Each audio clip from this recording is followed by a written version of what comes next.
Yeah, we'll get out a bit. Pedal off, pedal off! We're going right. Yeah, no, we're going left.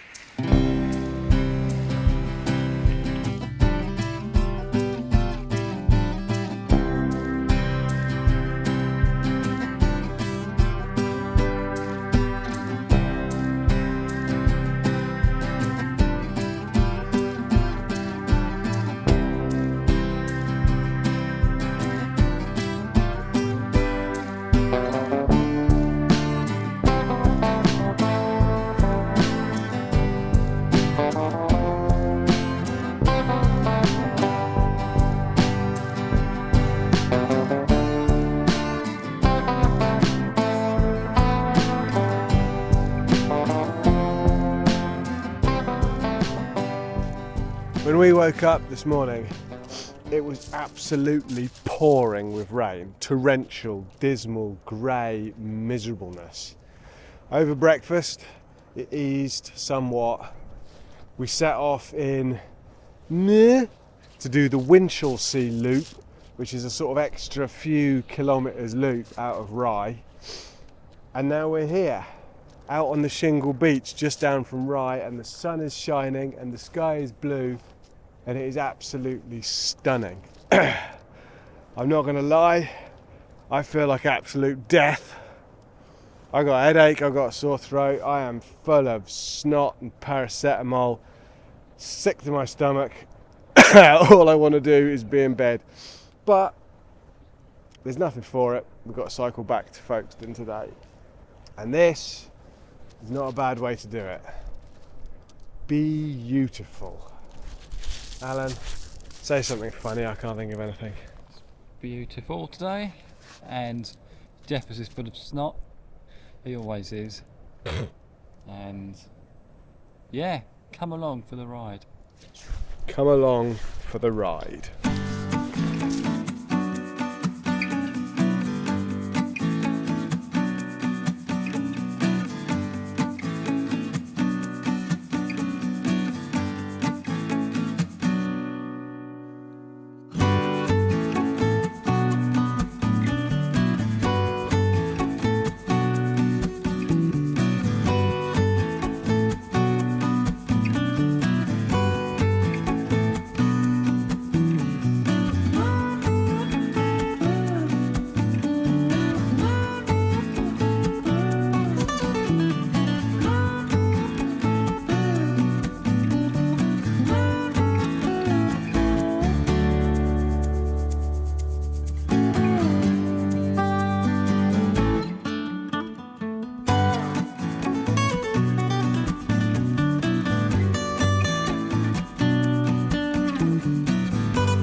So the Winchelsea loop turned out to be kind of a sort of microcosmic metaphor for this route as a whole. That section where we filmed our intro was lovely. Stunning views, lovely bit of traffic-free riding. It went on for maybe 2 kilometres before it just dumped us out again into traffic. And the weird thing is, we escaped that traffic by taking a nice little bridleway back into Rye. And I don't understand why this route would favour a busy road back into town over a lovely grassy bridleway following a beautiful little river. It's just a very weird choice, but this route does seem to not be at all bothered about making you ride in traffic, which to me is just everything that I don't want on a bike ride, I have to say. There was a lot of sheep poo on that right away. There was a lot of sheep poo. I like sheep poo. I like to be covered in the poo of all kinds of animals. It's good for the skin. Exactly. Anyway, we found our way back into Rye. We had a wonderful coffee, some nice pastries, and now we've just followed the road out. We're heading towards Dungeness. Sun is shining. It's all very lovely. Nearly home now. Not far to go.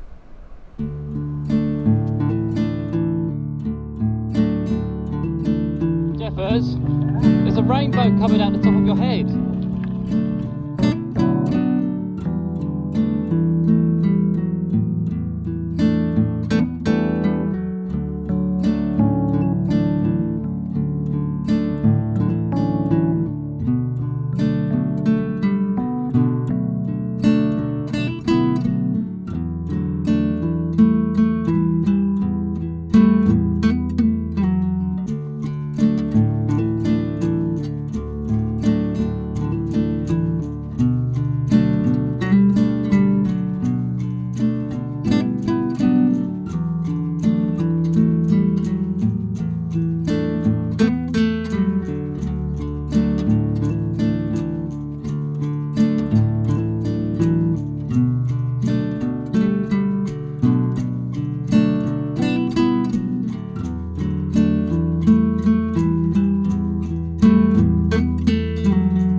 This is a Cornish pudding. I might be late to this particular party, but this is a revelation to me. We got this in the little coffee shop back in Rye, and the lady said every day all of their unsold pastries, all the croissants and cinnamon buns and chocolate trudies or whatever Alan had, they just get them, they mash them all down and make like a really dense, amazing sort of bread pudding with loads of fruit on top out of all the leftover cake. Is that not amazing? It's a Cornish pudding. I didn't even know such things existed, and I'm in awe. It's delicious. I'm going to eat it all. I'm not going to let Alan have any. We're nearly done now. With that last little snack, we're kind of on the homeward stretch. You can see Folkestone on the cliffs over there, glowing in the sunshine, and we're going to blast the last few miles home now. I've got one very wet, very cold foot, and I still feel quite ill, so we'll get this last bit done. We'll do a sign off from Alan's gaff later on, and that'll be that. Cantii Way out of the way. It's been all right. We'll talk about that later. See you back in Folkestone.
Well, there we have it.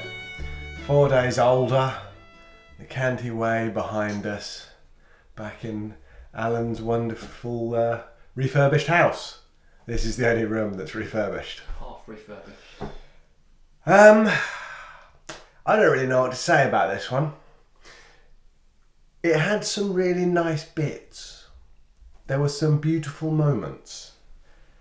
But on the whole, for my tastes, we spent way too much time in traffic, being overtaken, being close overtaken by vans. We spent way too much time in towns. At no point did I feel like if I break my leg here, I'm going to die.